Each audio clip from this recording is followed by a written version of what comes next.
Hello दोस्तों, अगर आप लोग रेलवे के किसी भी एग्जाम की तैयारी कर रहे हो तो आप लोगों के लिए यह क्लास मोस्ट इंपॉर्टेंट साबित होगा। तो आप लोग इस क्लास को लास्ट तक जरूर देखिएगा और अपने दोस्तों को भी शेयर कर दीजिएगा। तो दोस्तों, इस वीडियो का पहला क्वेश्चन आ रहा है, पृथ्वीराज चौहान और मोहम्मद गौरी के बीच में कौन सी लड़ाई हुई थी। यानी पृथ्वीराज चौहान और मोहम्मद गौरी के बीच में जो लड़ाई हुई थी, कौन सी लड़ाई हुई थी।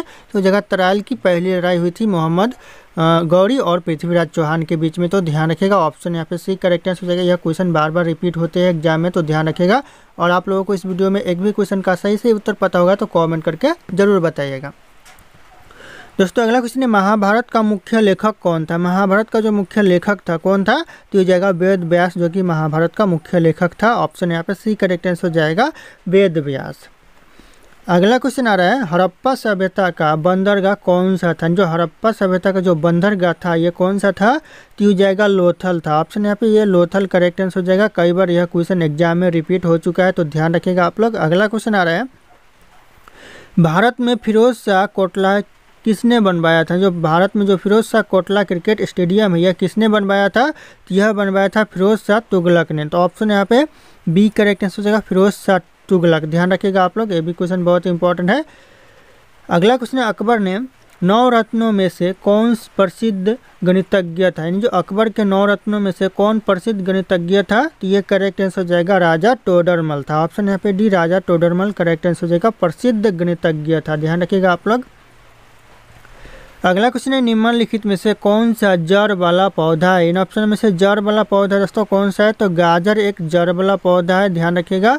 बाकी पे आलू, अदरक, प्याज ये सब जड़ वाला पौधा नहीं है, सिर्फ गाजर एक जड़ वाला पौधा है। तो ध्यान रखना आप लोग। दोस्तों, ये मेरा टेलीग्राम चैनल है जिसपे मैं रोज एक से बढ़कर एक क्विज शेयर करता हूं, जो कि आपके एग्जाम में 4 चांद लगा सकते हैं। तो आप लोग इस टेलीग्राम चैनल को ज्वाइन कर लीजिएगा दोस्तों। और ये मेरा इंस्टाग्राम चैनल है, अगर आपके पास कोई डाउट है, मुझसे पूछना चाहते तो आप लोग मुझे इंस्टाग्राम पे फॉलो करके मैसेज कर सकते हैं, अपना डाउट पूछ सकते हैं। इंस्टाग्राम और टेलीग्राम का लिंक वीडियो के डिस्क्रिप्शन में आप लोगों को मिल जाएगा, डायरेक्ट वहां से फॉलो कर लीजिएगा। अगला क्वेश्चन है, सूर्य की ऊर्जा किस प्रक्रिया से उत्पन्न होती है। जो सूर्य की जो ऊर्जा उत्पन्न होती है किस प्रक्रिया से उत्पन्न होती है। तो ये हो जाएगा आपका नाभिकीय संलयन के द्वारा सूर्य की ऊर्जा उत्पन्न होती है। तो ऑप्शन यहाँ पे बी हो जाएगा करेक्ट आंसर, नाभिकीय संलयन के द्वारा। अगला क्वेश्चन है, निम्नलिखित में से कौन सा अम्ल संतरे में पाया जाता है। दोस्तों, संतरे में यानी ऑरेंज में कौन सा अम्ल पाया जाता है। तो ये करेक्ट आंसर हो जाएगा, साइट्रिक अम्ल पाया जाता है। ऑप्शन यहाँ पे भी साइट्रिक अम्ल करेक्ट आंसर हो जाएगा। ध्यान रखना आप लोग। अगला क्वेश्चन है, कौन सा तत्व रक्त में ऑक्सीजन का परिवहन करता है। ऐसा कौन सा तत्व जो कि रक्त में ऑक्सीजन का परिवहन करता है। तो ये हो जाएगा करेक्ट आंसर, आयरन यानी लोहा। दोस्तों, ऑप्शन यहाँ पे सी करेक्ट आंसर हो जाएगा, आयरन। ध्यान रखना, जो कि रक्त में ऑक्सीजन का परिवहन करता है। अगला क्वेश्चन है, नमामि गंगे योजना किससे संबंधित है। दोस्तों, जो नमामि गंगे योजना है यह संबंधित है गंगा सफाई से। तो ऑप्शन यहाँ पे ये गंगा सफाई करेक्ट आंसर हो जाएगा। आप लोग रेलवे के किसी भी एग्जाम की तैयारी कर रहे हो, सारे क्वेश्चन बहुत इंपॉर्टेंट साबित होने वाले, तो आप लोग इस वीडियो को ध्यानपूर्वक देखिएगा। अगला क्वेश्चन है, मिशन इंद्रधनुष किससे संबंधित है। यानी जो मिशन इंद्रधनुष है यह किससे संबंधित है। तो यह टीकाकरण से संबंधित है। ऑप्शन यहाँ पे बी, टीकाकरण करेक्ट आंसर हो जाएगा, मिशन इंद्रधनुष। ध्यान रखना आप लोग। अगला क्वेश्चन आ रहा है, भारत का सबसे बड़ा राज्य क्षेत्रफल के अनुसार कौन सा। सबसे बड़ा राज्य दोस्तों क्षेत्रफल के अनुसार कौन सा है। तो ये जाएगा राजस्थान राज्य। ऑप्शन यहाँ पे बी, राजस्थान राज्य करेक्ट आंसर हो जाएगा। और यहीं पे अगर जनसंख्या के हिसाब से बात करें तो उत्तर प्रदेश हो जाएगा करेक्ट आंसर।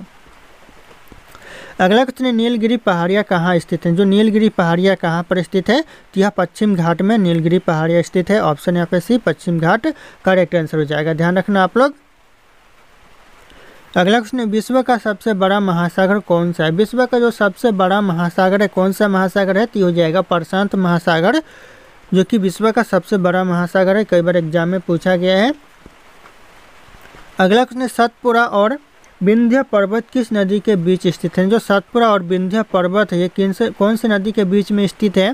तो यह नर्मदा नदी के बीच में स्थित है। ऑप्शन यहाँ पे ए, नर्मदा नदी करेक्ट आंसर हो जाएगा। ये भी क्वेश्चन पूछे जाते हैं, आने वाले एग्जाम के लिए इंपॉर्टेंट हो सकते हैं, तो ध्यान रखिएगा आप लोग। अगला क्वेश्चन है, विश्व की सबसे लंबी नदी कौन सी है। विश्व की जो सबसे लंबी नदी है कौन सी नदी है। तो ये जाएगा नील नदी, जो कि विश्व की सबसे लंबी नदी है। ध्यान रखना आप लोग। ऑप्शन बी करेक्ट आंसर हो जाएगा, जो कि मिस्र देश में बहती है। तो ध्यान रखना आप लोग।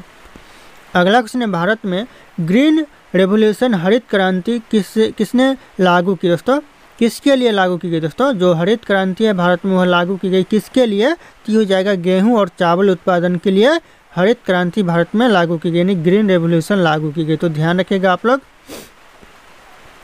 अगला क्वेश्चन है, भारत का सबसे छोटा राज्य क्षेत्रफल के अनुसार कौन सा? क्षेत्रफल के अनुसार सबसे छोटा राज्य दोस्तों तो हो जाएगा गोवा। ऑप्शन यहाँ पे ए करेक्ट आंसर हो जाएगा गोवा। और यहीं अगर जनसंख्या के हिसाब से बात करें तो हो जाएगा सिक्किम करेक्ट आंसर। अगला क्वेश्चन आ रहा है, कौन सा ग्रह सूर्य के सबसे निकट है? ऐसा कौन सा ग्रह जो कि सूर्य के सबसे निकट है? तो हो जाएगा बुध ग्रह जो कि सूर्य के सबसे निकट है। ऑप्शन बी करेक्ट आंसर हो जाएगा बुध ग्रह। अगला क्वेश्चन है, किस देश को उगते सूर्य की भूमि कहा जाता है? कौन से देश को दोस्तों उगते सूर्य की भूमि कहा जाता है?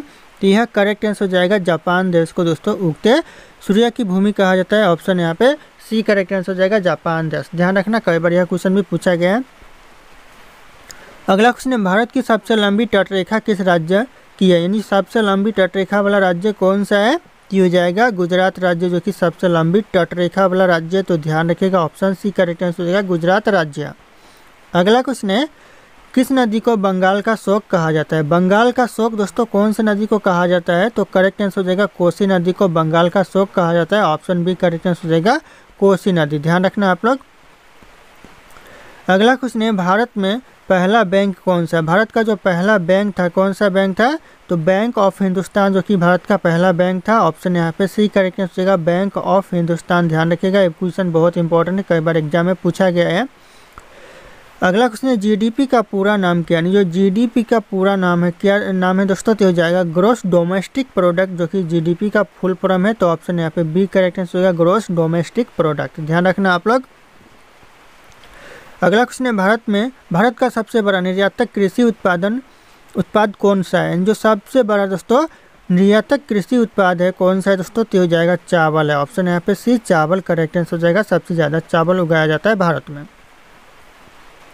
अगला क्वेश्चन है, मेक इन इंडिया अभियान किस वर्ष शुरू किया गया? जो मेक इन इंडिया अभियान है यह भारत में शुरू किया गया कौन से वर्ष? तो ये हो जाएगा 2014 में शुरू किया गया। ऑप्शन यहाँ पे ए करेक्ट आंसर होगा 2014। ध्यान रखिएगा आप लोग।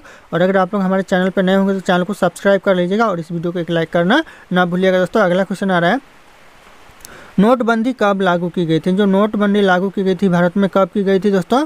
तो हो जाएगा 8 नवंबर 2016 को नोटबंदी लागू की गई थी भारत में। तो ध्यान रखिएगा आप लोग। ऑप्शन यहाँ पे ए करेक्ट आंसर का 8 नवंबर 2016। अगला क्वेश्चन है, सबसे अधिक उपयोग किए जाने वाला गैस सिलेंडर में कौन सा गैस होता है? जो गैस सिलेंडर में गैस होता है कौन सा गैस होता है? तो हो जाएगा करेक्ट आंसर एलपीजी गैस होता है। ऑप्शन यहाँ पे डी करेक्ट आंसर होगा एलपीजी गैस होता है ज़्यादातर गैस सिलेंडर में। अगला क्वेश्चन है, भारत रत्न पाने वाली पहली महिला कौन थी? भारत रत्न पाने वाली पहली महिला दोस्तों हो जाएगा मदर टेरेसा। ऑप्शन यहाँ पे सी मदर टेरेसा करेक्ट आंसर हो जाएगा पहली महिला भारत रत्न पाने वाली। अगला क्वेश्चन है, ऑस्कर पुरस्कार किस क्षेत्र में दिया जाता है? जो ऑस्कर पुरस्कार दिया जाता है कौन से क्षेत्र में? तो यह सिनेमा के क्षेत्र में ऑस्कर पुरस्कार दिया जाता है। तो ऑप्शन यहाँ पे सी करेक्ट आंसर होगा सिनेमा के क्षेत्र में। अगला क्वेश्चन है, भारत का सर्वोच्च वीरता पुरस्कार कौन सा है? भारत का जो सर्वोच्च वीरता पुरस्कार है ये हो जाएगा परमवीर चक्र जो कि सर्वोच्च वीरता पुरस्कार है भारत का। तो ऑप्शन यहाँ पे सी करेक्ट आंसर हो जाएगा परमवीर चक्र। अगला क्वेश्चन है, ज्ञानपीठ पुरस्कार किस क्षेत्र में दिया जाता है? जो ज्ञानपीठ पुरस्कार दिया जाता है कौन से क्षेत्र में? तो यह दिया जाता है साहित्य के क्षेत्र में। ऑप्शन यहाँ पे भी साहित्य करेक्ट आंसर हो जाएगा ज्ञानपीठ पुरस्कार दिया जाता है साहित्य के क्षेत्र में। अगला क्वेश्चन है, भारत का नया संसद भवन कब उद्घाटित हुआ? यानी जो नया संसद भवन बनकर उद्घाटन किया गया कब किया गया? तो यह सन 2023 में किया गया। ऑप्शन यहाँ पे सी सन 2023 का करेक्ट आंसर हो जाएगा। ध्यान रखिएगा आने वाले एग्जाम के लिए बहुत इंपॉर्टेंट हो सकता है। अगला क्वेश्चन है, भारत में हाल ही में सबसे बड़ा हाई स्पीड रेल प्रोजेक्ट कौन सा है? जो हाल ही में सबसे बड़ा हाई स्पीड रेलवे प्रोजेक्ट तैयार किया गया कौन सा है? तो हो जाएगा बुलेट ट्रेन है जो कि मुंबई से अहमदाबाद के बीच में है दोस्तों। ध्यान रखिएगा ऑप्शन यहाँ पे एक करेक्ट आंसर होगा बुलेट ट्रेन। अगला क्वेश्चन है, किस नदी को बंगाल का शोक कहा जाता है? बंगाल का शोक दोस्तों कौन सी नदी को कहा जाता है? तो इस क्वेश्चन का जो सही उत्तर होगा आप लोगों को कमेंट करके बताना है। ऑप्शन यहाँ पे सारे के सारे शो करें। फिर मिलते हैं अगले क्लास में।